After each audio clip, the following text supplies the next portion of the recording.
வணக்கம் ஃப்ரெண்ட்ஸ், எல்லோரும் எப்படி இருக்கீங்க? நான் சூப்பராக இருக்கேன். இன்றைக்கி நம்ம சேனல் வந்து பார்த்திங்கன்னா 4000 சப்ஸ்கிரைபரை கிராஸ் பண்ணியிருக்கு. ரொம்ப சந்தோஷமாக இருக்குது. இதுக்கு முழுக்க காரணம் வந்து சப்ஸ்கிரைபர் ஆகிய நீங்கள் தான், எல்லோரும் தான். ரொம்ப சந்தோஷம். எல்லாருக்கும் எனது மனமார்ந்த வாழ்த்துக்கள். நம்ம சேனலை மேலும் மேலும் வந்து எல்லோரும் பார்க்குறதுக்கு ரொம்ப சந்தோஷம், ரொம்ப நல்லாயிருக்கு. என்னால் முடிஞ்ச வரைக்கும் எனக்கு தெரியக்கூடிய அனைத்து விஷயங்களையும் எல்லோரும் சொல்லித்தரத்துக்கு தான் நான் ஆசைப்பட்டு இந்த சேனல் ஆரம்பித்தேன். நல்லாவே போயிட்டுருக்கு, ரொம்ப சந்தோஷமாக இருக்குது. இனி வர காலங்களில் வந்து எலக்ட்ரானிக்ஸ் பற்றி தான் நான் சொல்லிக்கிட்டு இருக்கேன். எலக்ட்ரானிக்ஸு, சில ஒர்க்ஸு எல்லாத்த பற்றியும் போய் நம்ம வந்து சொல்லிக்கிட்டு இருக்கோம். வர காலங்களில் நிறைய பேசிக் எலக்ட்ரானிக்ஸை பற்றிலாம் கொஞ்சம் இது பண்ணலாம், எல்லாத்த பற்றி ஸ்ட்ராங் பண்ணலாம் அப்படிங்கிறத பற்றி தான் நான் ப்ரிப்பேர் பண்ணிக்கிட்டு இருக்கேன். கண்டிப்பாக அதுக்கான வேலைகள் தான் அடுத்தடுத்து நடந்துகிட்டு இருக்கு, நல்லபடியாக போயிட்டுருக்கு, ரொம்ப சந்தோஷமாக இருக்குது. இனி வர்ற காலங்களில் பார்த்திங்கன்னா வந்து எப்போது எலக்ட்ரானிக்ஸ் தெரியாமல் யாருமே ஒர்க் பண்ண முடியாது அப்படிங்கிற ஒரு நிலைமை தான் வந்திருக்கு. ஏன்னு பார்த்தீங்கன்னா ஃபுல் அண்ட் ஃபுல் எல்லாமே ஏசி, வாஷிங் மிஷின், ஃப்ரிட்ஜ் எல்லாமே பார்த்திங்கன்னா ஒரு எலக்ட்ரானிக்ஸ் ஓரியன்டாக தான் போயிட்டுருக்கு. இப்போ பார்த்திங்கன்னா உங்களுக்கே தெரிஞ்சுக்கும், inverter model, direct drive model, இந்த மாதிரி மாடல்ஸ்லாம் வந்துட்டுருக்கு. ஃபுல்லாகவே எலக்ட்ரானிக்ஸ் PCB வச்சு தான் எல்லாமே ஒர்க் ஆகிட்டுருக்கு. அதனால் வந்து எலக்ட்ரானிக் பேசிக் வந்து எல்லா டெக்னீஷியனுக்கும் தெரிஞ்சுக்கிறது ரொம்ப முக்கியமாக இருக்குது. அதுக்கான ஒரு இதுதான் வந்து நம்மளும் ஒரு முயற்சி எடுத்துக்கிட்டு இருக்கோம். ரொம்ப சந்தோஷமாக இருக்குது. நம்ம சேனலை சப்ஸ்கிரைப் பண்ண அனைவருக்கும் எனது மனமார்ந்த நன்றிகள். மேன்மேலும் நம்ம சேனலுக்கு ஆதரவு கொடுங்க. கண்டிப்பாக உங்களுக்கு தேவையான அனைத்து விஷயங்களும் சொல்லித்தரப்படும் அப்படிங்கிறத நான் வந்து உறுதியாக சொல்லிக்கிறேன். எனக்கு தெரிஞ்ச அனைத்தையும் நான் உங்களுக்கு சொல்லித்தரத்துக்கு ஆர்வமாக இருக்கேன். கண்டிப்பாக சொல்லித்தருவேன். ஓகே ஃப்ரெண்ட்ஸ், தேங்க்யூ ஃபார் வாட்சிங் அவர் வீடியோஸ். வாங்க, இன்றைக்கி ஒரு வீடியோ இருக்குது, வாங்க வீடியோக்குள்ளே போய் பார்க்கலாம். தேங்க்யூ. இப்போ நம்ம பார்க்க போகிறது பார்த்தீங்கன்னா வேர்ல்பூல் ஃப்ரிட்ஜு போர்டு தான். இது PCB போர்டு, வேர்ல்பூல் ஃப்ரிட்ஜோடது. இது பார்த்தீங்கன்னா இன்வெர்டர் மாடல் கிடையாது, நார்மல் மாடல்லே பார்த்தீங்கன்னா இந்த மாதிரி PCB போர்டு வச்சு டோட்டல் கண்ட்ரோல் இதில் தான் கொடுத்து பண்ணியிருந்தாங்க. ஒரு வேர்ல்பூலில் நிறையா மாடல்ஸ் வருது. இது வந்து வேர்ல்பூலில் போட்டிருந்த ஒரு ஃப்ரிட்ஜோட ஒரு PCB இது பாருங்கள். இது பஸ்ஸரு, ஒன்று வந்து கம்ப்ரஸர் ரிலே, ஒன்று வந்து ஹீட்டர் ரிலே. இன்னொன்று பார்த்தீங்கன்னா அந்த கண்ட்ரோல் வந்து பார்த்தீங்கன்னா அதோட டிஸ்பிளே ப்ளஸ் வந்து சென்சாரு, டிஸ்பிளே இதுக்கெல்லாம் போகிற ஒரு ஜாக் ஒன்று கொடுத்துருக்காங்க. இது பார்த்துங்க, இதுதான் பவர் லைனு. இது எல்லா லைனும் பாருங்கள். இதான் பவர் இன்புட் கொடுத்துருக்கேன். இதில் வந்து ஆன் ஆகலை, பஸ்ஸர் வந்து சவுண்டு வந்துக்கிட்டே இருக்குது, கொஞ்ச நேரம் கழித்து டோட்டலாக ஆஃப் ஆகிடுது அப்படிங்கிறது தான் கம்ப்ளைண்ட். இது வாங்க என்னன்னு செக் பண்ணி பார்க்கலாம். இப்போ ஆன் பண்ணுற மாதிரிங்க, பவரை ஆன் பண்ணுறேன். பஸ்ஸர் அடிச்சிச்சு, நின்றுடும். பஸ்ஸர் ஸ்டார்டிங்கில் அடிச்சுட்டு அப்புறம் நின்றுடும்.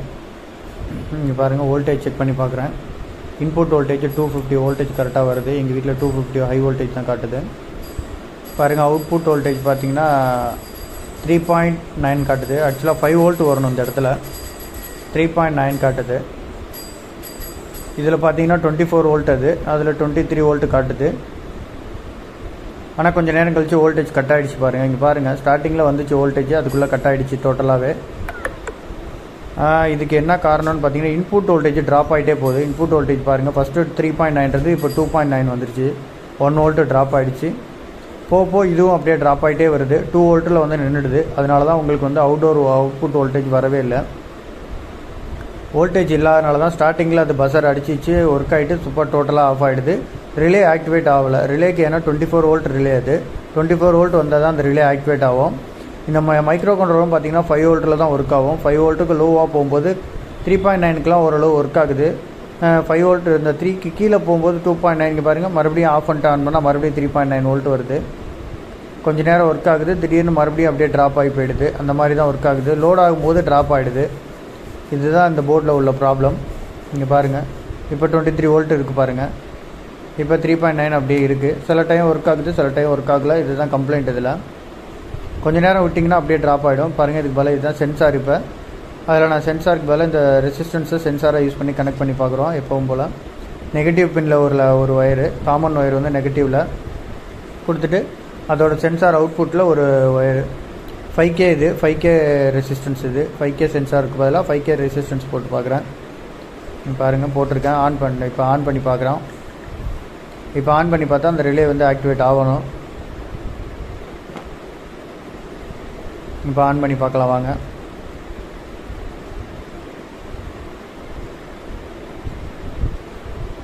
பார்த்தீங்கன்னா ஆன் பண்ணிட்டேன். பஸ்ஸர் அடிச்சுட்டு நின்றுடும். சப்ளை பாருங்கள், பாருங்கள், இது மெயின் சப்ளை, இது அவுட்புட் சப்ளை. அது ஹீட்டருக்கு போகிறது. இது வந்து கம்ப்ரஸர் டயோடு, கம்ப்ரஸருக்கு ரிலே ஒன்று, ஹீட்டர் ரிலே ஒன்று. இப்போ வந்து சப்ளை வருதான்னு பார்க்கலாம். பாருங்கள், 8.9 தான் வருது. 3.3 தான் வந்து இதில் வோல்டேஜ் இருக்குது, லோ வோல்டேஜில். இதில் ஹை வோல்டேஜ் பார்த்தீங்கன்னா வெறும் 24 வோல்ட் வர இடத்துல வெறும் 8 வோல்ட்டு தான் வருது. இந்த பார்த்தீங்கன்னா இதில் வந்து பார்த்தீங்கன்னா எஸ்எம்பிஎஸ் போட்டிருக்க மாட்டாங்க. ஐசிலாம் போட்டு, பவர் ஐசிலாம் போட்டு பண்ணியிருக்க மாட்டாங்க. நம்ம நார்மலாக கெப்பாசிட்டரு, ரெசிஸ்டன்ஸு, டயோடை வச்சு ரெடியூஸ் பண்ணுற மாதிரி ரெடியூஸ் பண்ணியிருப்பாங்க. வெறும் கெப்பாசிட்டரு இந்த இதை வச்சு ரெடியூஸ் பண்ணியிருப்பாங்க. இப்போ பாருங்கள், இதுதான் அந்த கெப்பாசிட்டரு. இது பார்த்தீங்கன்னா செராமிக் டைப்பு கெப்பாசிட்டர். இது செராமிக் கெப்பாசிட்டர். இப்போ நம்ம எவ்வளோ வேல்யூ இருக்குன்னு செக் பண்ணலாம். இது பாருங்கள், 2K போட்டிருப்பாங்க, 2 கிலோ ஜூல் போட்டிருப்பாங்க. இதில் பார்த்தீங்கன்னா இதில் போட்டிருக்கோம், அந்த பாருங்கள் 2U2ன்னு போட்டிருக்கோம், 2U2K அந்த மாதிரி மாடலில் போட்டிருக்கோம். ஆக்சுவலாக 2 MFT கிட்ட வந்து 2.2 MFT கிட்ட இருக்கும் இதோட கெப்பாசிட்டி. இந்த கெப்பாசிட்டர் பார்த்தீங்கன்னா நெட்டில் போட்டு பார்த்தீங்கனாலே எவ்வளோ கெப்பாசிட்டி என்னன்னு உங்களுக்கு வந்துடும். இல்லை இதில் டேட்டா இதில் பார்த்தீங்கனாலே உங்களுக்கு தெரியும் எவ்வளோ வோல்டேஜ் என்ன இது எல்லாமே இதில் வந்திருக்கும், போட்டிருக்கும். பார்த்தீங்கன்னா 305 வோல்ட்டு பாருங்கள், 305 வோல்ட்டு, 2U2 போட்டிருக்கு பாருங்கள், 2 மைக்ரோஃபாரட் போட்டிருக்கு, 2.2 மைக்ரோஃபாரடு. இதில் செக் பண்ணி பார்க்கலாம். இங்கே பாருங்கள், ஜூம் அவுட் ஆகிடுச்சு ஃபோனு, அதனால் அப்படி இருக்குது, உங்களுக்கு ரொம்ப இதாக இருக்குது. இப்போ நான் வைக்கிறேன் பாருங்கள், இதில் சுத்தமாக வந்து ஒரு இதே காட்டலை, மைக்ரோஃபாரடே காட்டலை. இப்போ ஜூம் இது பண்ணியாச்சு. பாருங்கள், சுத்தமாக வந்து நேனோ ஃபேரடில் தான் இருக்குது, மைக்ரோஃபாரடே வரல. ஃபுல்லாக பார்த்தீங்கன்னா நேனோ ஃபேரட்லேயே இருக்குது. சுத்தமாக கெப்பாசிட்டர் அவுட்டு. இதேமாதிரி நம்மள்ட்ட ஒரு கெப்பாசிட்டர் இருக்குது. இப்போ இந்த கெப்பாசிட்டர் செக் பண்ணி காட்டுறேன் பாருங்கள். Same board, same model capacitor தான் இதுவும். இப்போ இந்த கெப்பாசிட்டர் நம்மள்ட்ட இருந்த கெப்பாசிட்டர் இப்போ செக் பண்ணுறேன் பாருங்கள். நீங்கள் பாருங்கள், நம்மள்ட்ட இருந்த கெப்பாசிட்டர் 1.8, 1.6லேருந்து 1.8 மைக்ரோஃபாரட் காட்டுது, 1.7 மைக்ரோஃபாரட் காட்டுது, 1.7 மைக்ரோஃபாரட் காட்டுது. இந்த கெப்பாசிட்டர் வந்து நல்லாயிருக்கு. இதுவுமே கரெக்டான வேல்யூவில் இருக்குன்னு சொல்ல முடியாது, பட் ஆனால் இந்த கெப்பாசிட்டர் வந்து நல்லாயிருக்கு. நம்மள்ட்ட இந்த கெப்பாசிட்டர் இருக்குது, இதை போட்டு செக் பண்ணி பார்க்கலாம்.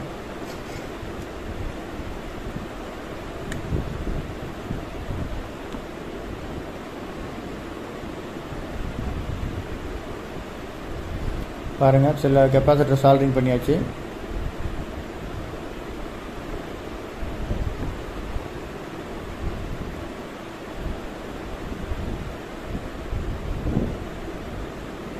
இந்த கெப்பாசிட்டர் சால்டரிங் பண்ணியாச்சு. இந்த கெப்பாசிட்டர் வந்து வேல்யூ கம்மியாகிடுச்சுன்னா கூட உங்களுக்கு அவுட்புட் வோல்டேஜ் ட்ராப் ஆகிடும், அவுட்புட் வோல்டேஜ் வராது சுத்தமாக.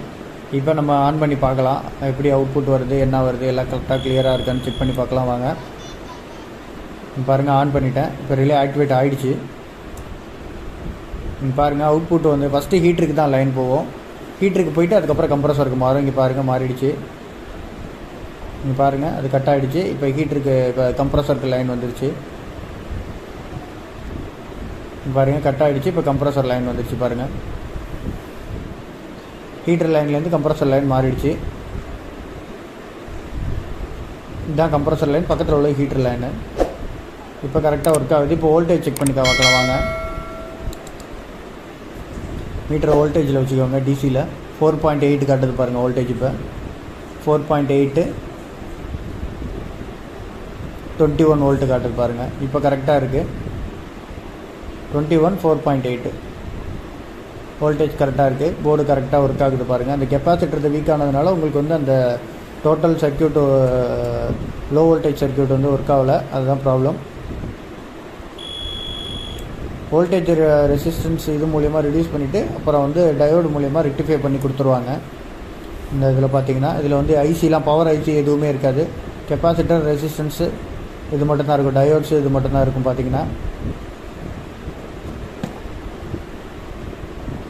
ஓகே ஃப்ரெண்ட்ஸ், இந்த வீடியோ நிறைய பேருக்கு ஹெல்ப்பாக இருக்கும்னு நினைக்கிறேன். ஹெல்ப்பாக இருந்ததுன்னா லைக் பண்ணுங்கள், ஷேர் பண்ணுங்கள், மறக்காமல் நம்ம சேனலை சப்ஸ்கிரைப் பண்ணுங்கள்.